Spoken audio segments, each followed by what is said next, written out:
Hello दोस्तों, कैसे हैं दोस्तों। ये कहानी एक छोटे से गांव में रहने वाले भोलू की है। भोलू एक अनाथ बच्चा था। उसके माता पिता उसको बचपन में ही छोड़कर स्वर्ग सिधार गए थे। अब वो अकेला रहता, उसका दुनिया में कोई नहीं था। वो दिन भर खेतों में, लोगों के घरों में मेहनत मजदूरी करता, खाता और सो जाता। रात को सुबह उठता, फिर चल देता, मेहनत मजदूरी करता, खाता और सो जाता। ऐसे ही उसके दिन निकल रहे थे। एक बार जब वो घर आता है तो देखता है कि एक बूढ़ी औरत उसके दरवाजे पर बैठी हुई है। वो पूछता है, माँ आप कौन हैं और आपको क्या चाहिए। वो कहती है कि बेटा मुझे बहुत भूख लगी है, कुछ खाने को दे दो। उस लड़के के पास कुछ ज़्यादा तो नहीं होता, अपने लायक थोड़ा सा होता है। वो लड़का उस बुढ़िया को वो भोजन लाके दे देता है और खुद भूखा रहता है। अब उसको जब वो दे देता है, वो खाती है और उसको पूछती है कि बेटा क्या तुम अकेला रहते हो। वो कहता है हाँ मैं अकेला रहता हूँ। वो कहती है कि वो तुम क्यों परेशान हो। वो कहता है कि मेरा दुनिया में कोई नहीं है और मैं यहाँ बिल्कुल अकेला रहता हूँ। वो कहती है कि तुम इतने हट्टे कट्टे हो, जवान हो, यहाँ से बाहर निकलो, कुछ कमाओ, बाहर क्यों नहीं जाते। क्या तुमने कभी मंदिर जाते हो, क्या तुमने कभी शिव जी की, भगवान को प्राप्त करना चाहा। वो कहता है कि वो कैसे कहता है, जब वो तो चली जाती है वहाँ से उसको बोल के। लेकिन वो सोचता है अपने आप तो अ, मांग के खा रही है और मुझे बता रही है कि शिव जी के लिए कह रही है कि उनको भोलेनाथ को कैसे प्राप्त करना है। तुम उनको ढूंढने के लिए जाओ। तो मैं कुछ ध्यान नहीं देता और वो फिर अपनी दैनिकचर्या में लग जाता है। ऐसे ही जब वो अपने दिनचर्या कर रहा था तो काफ़ी दिन बीत जाते हैं। वो बुढ़िया फिर आती है एक दिन, तो वो उसको पहचानता नहीं है और वो कहती है कि बेटा कुछ खाने को दो। लग तो वो कहता है कि मैं कहाँ से दूँ, तुम कौन हो। वो कहती है तूने तो मुझे पहचाना नहीं है, मैं पहले भी तेरे पास आई थी और लगता है तू अभी तक बाहर यहाँ से गया नहीं। देख मैं कितना बदल गई हूँ, मैंने शिव को ढूंढ लिया है और मैं कितनी बदल गई हूँ। वो सोचता है उसके जाने के बाद कि ये क्या बोल के गई और मुझे भी जाना चाहिए, मुझे भी घर से बाहर निकलना चाहिए। फिर वो घर से बाहर निकलता है और एक मंदिर में जाता है। अपने घर को बंद करके मंदिर में एक साधु मिलते हैं। साधु से वो पूछता है, खाना वहाँ पर लंगर लगा हुआ था, वो लंगर खाता है और सब लोग तो लंगर करके चले जाते हैं लेकिन वो वहीं पर बैठा रहता है। बाद में एक उसे साधु मिलते हैं तो साधु उससे पूछते हैं कि बेटा तुम्हें क्या चाहिए, तुम यहाँ पर क्यों बैठे हो। वो कहता है कि मैं भगवान शिव की खोज में निकला हूँ, पर मेरी माँ ने मुझे बोला, लेकिन मैं उनसे उनका पता पूछना तो भूल गया कि मुझे कौन से रास्ते जाना है, मुझे वो कहाँ मिलेंगे। फिर साधु महाराज ने कहा कि उसको बताया कि तुम इस दिशा में सीधा चले जाओ और वहाँ पर तुम्हें पहाड़ पहाड़ शुरू होंगे। पहाड़ में कैलाश पर्वत है, वहाँ पर शिव जी रहते हैं, वहीं शिव की प्राप्ति तुम्हें हो सकती है। अब वो वहाँ से फिर चलता है और आशीर्वाद लेके साधु का आगे जाता है। जाते जाते अभी उसको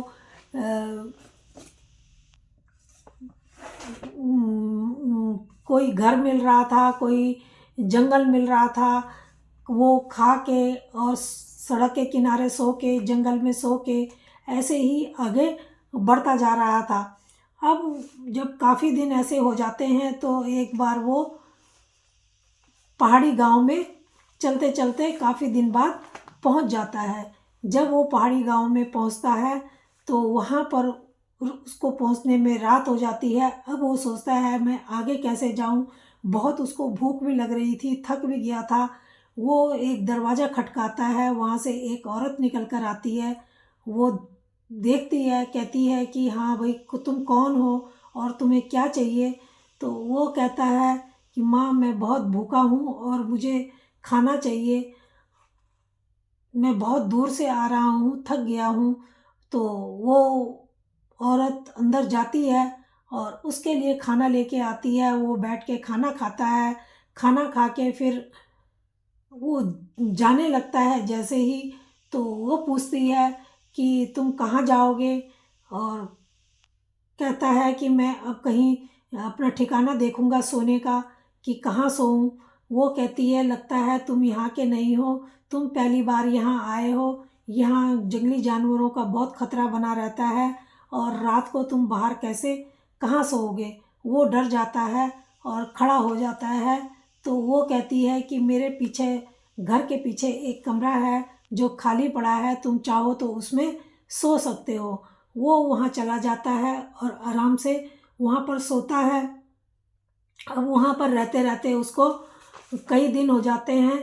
वहाँ पर वो उसको रहते रहते 8-10 दिन हो जाते हैं। वो आगे जाने की उसको हिम्मत ही नहीं हो रही थी। वो डर रहा था कि आगे कैसे जाऊँ, उसकी हिम्मत उसको जवाब दे रही थी। अब जब वो वहाँ पर रहता है तो वो जो औरत होती है वो रोज़ उसको सुबह नाश्ता देती, फिर अपने काम पे चली जाती। दिन में आती, खाना बनाती, उसको खाना दे के फिर अपने काम पे चली जाती, फिर शाम को आती। वो उस औरत को देख रहा था काफ़ी दिन से। एक दिन उसको पूछता है कि माँ क्या तुम अकेली यहाँ पे रहती हो और कोई नहीं है, और तुम कहाँ जाती हो। फिर वो उसको बताती है कि बेटा मैं यहाँ पर, मेरी बेटी है एक, मैं उसके साथ रहती हूँ। मैं जंगल में जाती हूँ, लकड़ियाँ लाती हूँ काट के और उनको बेच के फिर अपना गुजारा करती हूँ। मेरी एक बेटी है जो अपाहिज है, ना वो बोल सकती है, ना सुन सकती है, ना चल सकती है। वो खाट पर पड़ी रहती है, उसका दिमाग भी उसका काम नहीं करता। तो अब वो लड़का जो कहता है, वो कहती है कि वो कहता है तुमने मुझसे पूछा भी नहीं कि तुम कब जाओगे। वो कहती है बेटा मैं जो यहाँ से तीर्थी जो शिव की खोज में जाते हैं कैलाश पर्वत पर, मैं उनकी सेवा करती हूँ। और मैं सोचती हूँ ऐसा करने में मेरा स्वार्थ भी छिपा है। मैं सोचती हूँ कि मैं ऐसा करने से क्या पता मेरी बेटी ठीक हो जाए और मुझे पुण्य मिल जाए। तो मैं इसलिए उन तीर्थयात्रियों की, जो भी वहाँ से आते हैं या जाते हैं, तो मैं उनकी सेवा यहाँ पर करती हूँ।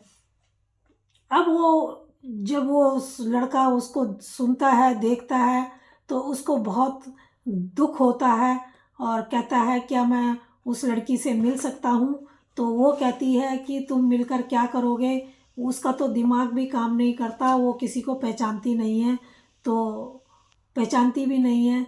फिर वो कहता है ठीक है। अब वो पूछती है अब तुम कहाँ जाना चाहते हो। वो कहता है कि मैं शिव की तलाश में आया हूँ, मैं कैलाश पर्वत पर मुझे जाना है।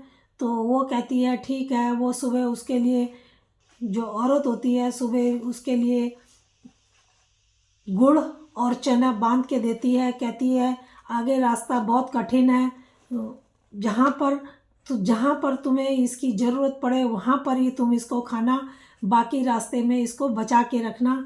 ज़रूरत पड़ने पर इसको, आगे तुम्हारे को इसकी बहुत ज़रूरत पड़ने वाली है।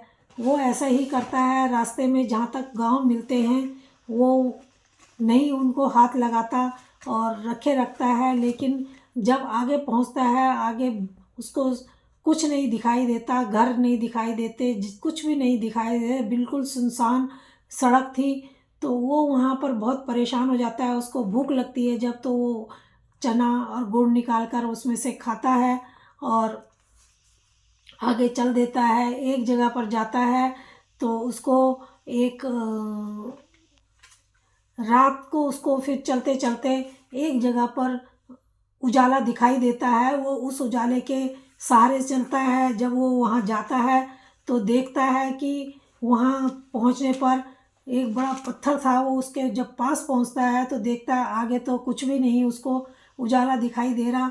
वो उस पत्थर के आड़ में छिप जाता है।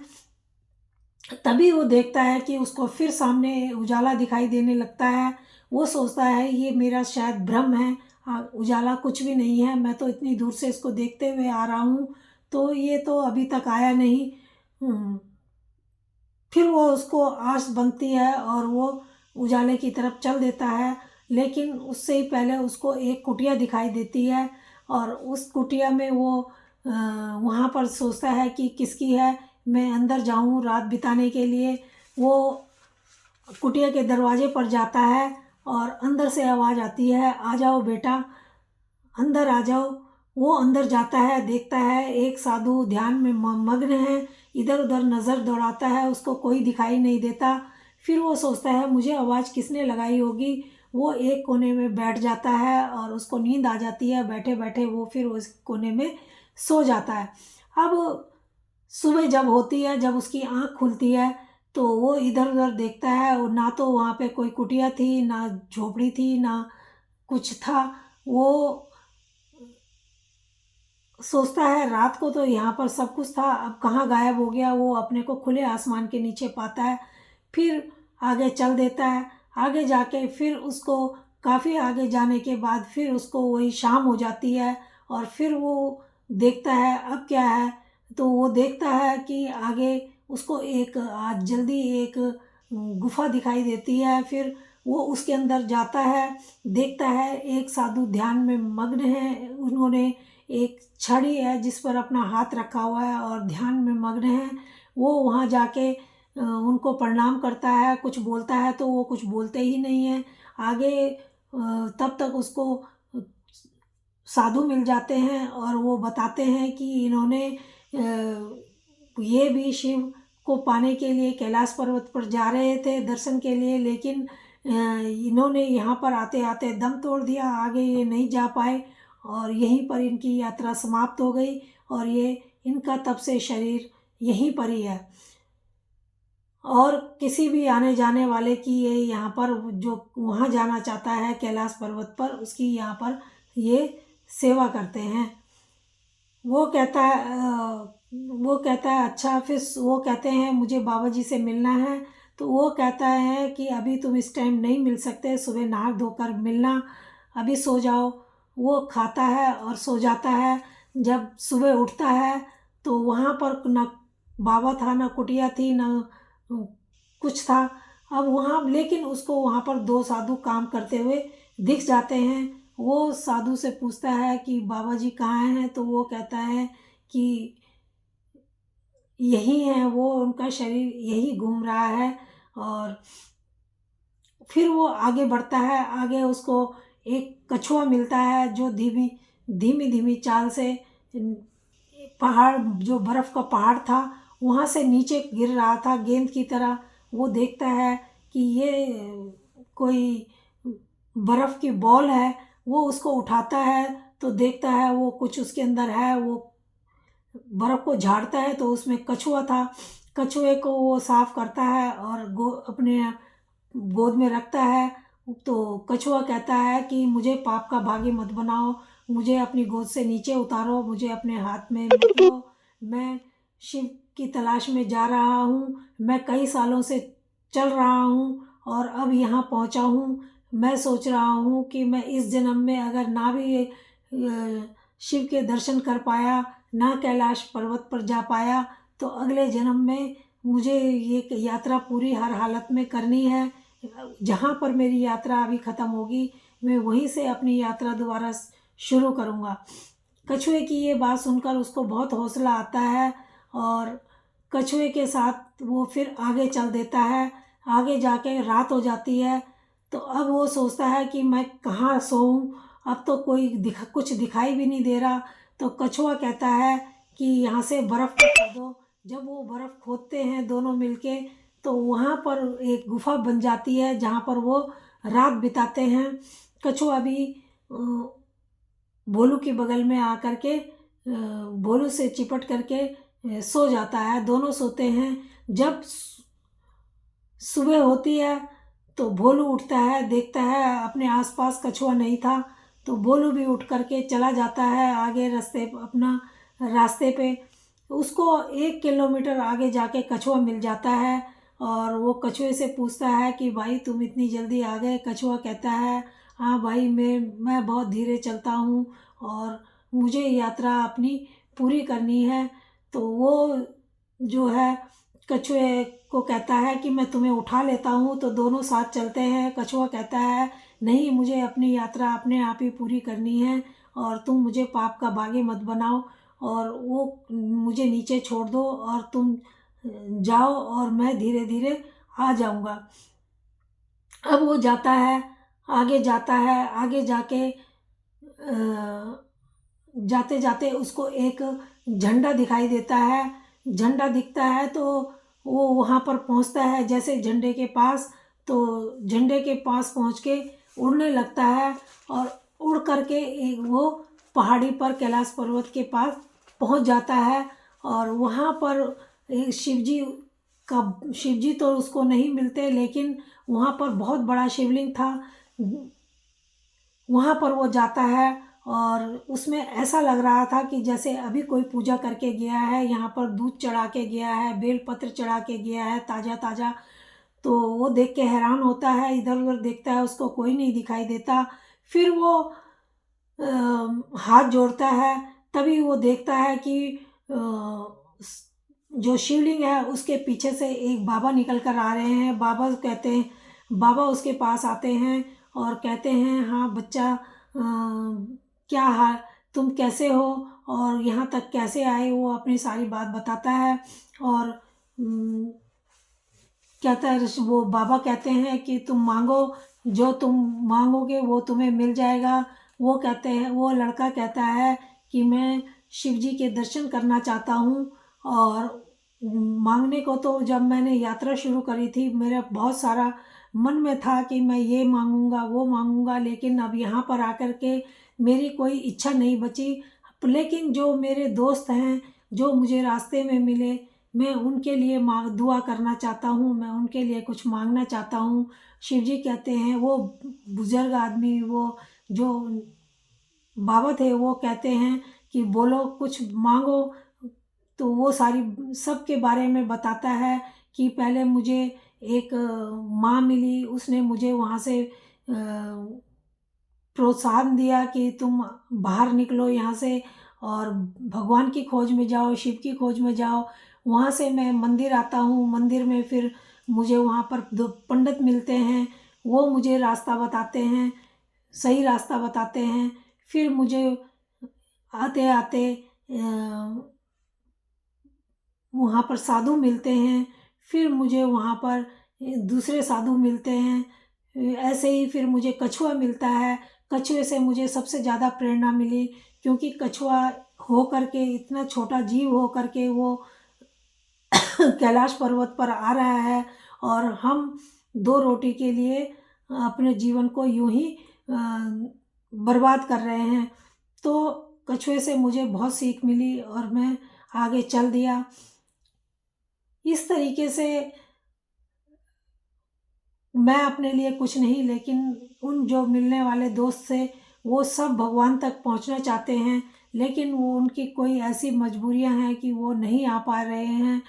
तो उनके बारे में ही मैं सोच रहा हूँ। उनको उनको मिल जाएगा तो समझो मुझे मिल गया।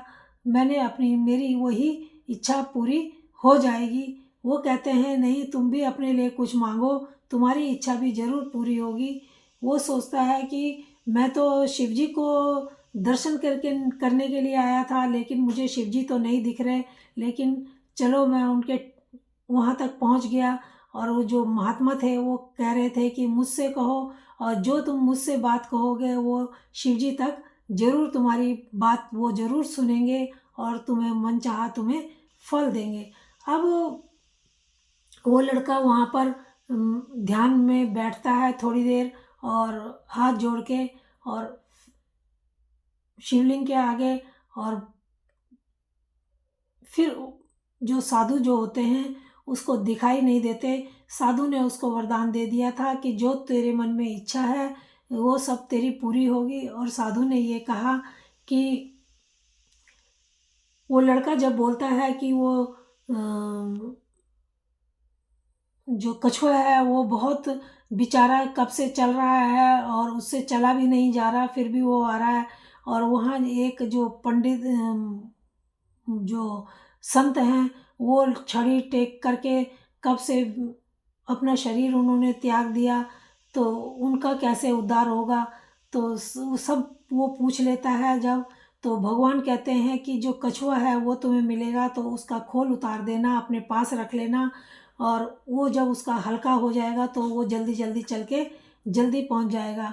और जो छड़ी वाले महात्मा मिले हैं उनकी छड़ी तुम ले लेना, वो अभी तक मोह माया में फंसे हुए हैं, जिस दिन वो छड़ी उनसे छूट जाएगी उन उन उनको स्वर्ग की प्राप्ति हो जाएगी।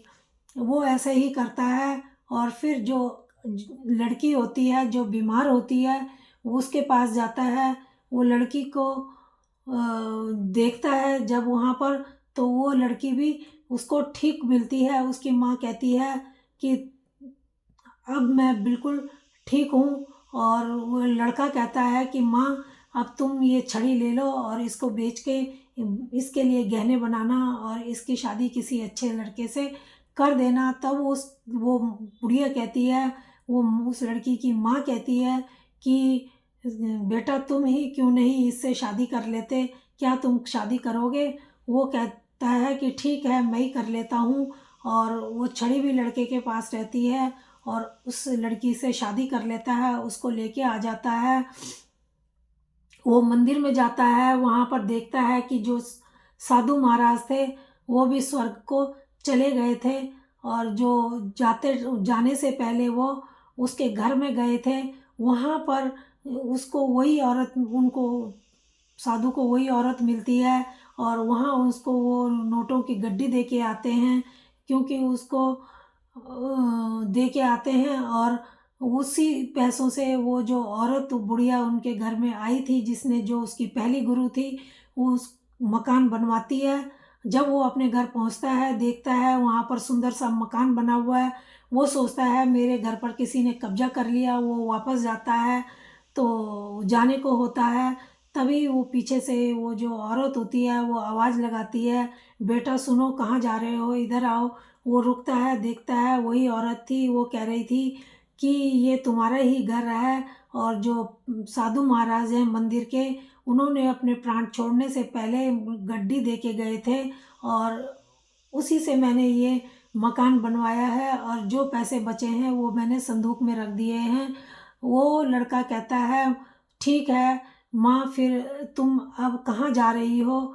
वो कहती है मैं अब चलूँ। वो कहता है तुम कहाँ जा रही हो, देखो मैं तुम्हारे लिए क्या चीज़ लाया हूँ। और अपनी बीवी उनको दिखाता है, और इस तरीके से अब कहता है तुम्हें कहीं जाने की ज़रूरत नहीं, हम साथ रहेंगे। अब वो लड़का अपनी पत्नी और अपनी माँ के साथ में वो उस घर में रहने लगता है। वो जो बूढ़ी औरत होती है झोले के अंदर हाथ डालती है तो उसमें कवच निकलता है, जैसे ही उसमें से हीरे मोती गिरने लगते हैं। अब हीरे मोती जब मिल जाते हैं तो वो बहुत ज़्यादा फिर अमीर हो जाता है, और व्यापार करता है। व्यापार में वो बहुत तरक्की करता है, उससे कन्याओं की शादी करवाता है, और धर्मशाला बनवाता है, प्याऊ लगवाता है, और अच्छे काम करता है। और उसके बाद वो वहाँ सुख से रहने लगता है, उसका व्यापार बहुत अच्छा चल जाता है। और दोस्तों इससे पता चलता है कि हमें कभी भी ज़िंदगी में किसी भी बात के लिए, किसी काम को करने से पहले हार नहीं माननी चाहिए, हमें हर हाल में अपना कर्म करते रहना चाहिए। तो दोस्तों ये कहानी कैसी लगी, अगर अच्छी लगी है तो प्लीज़ लाइक और सब्सक्राइब ज़रूर करना। धन्यवाद।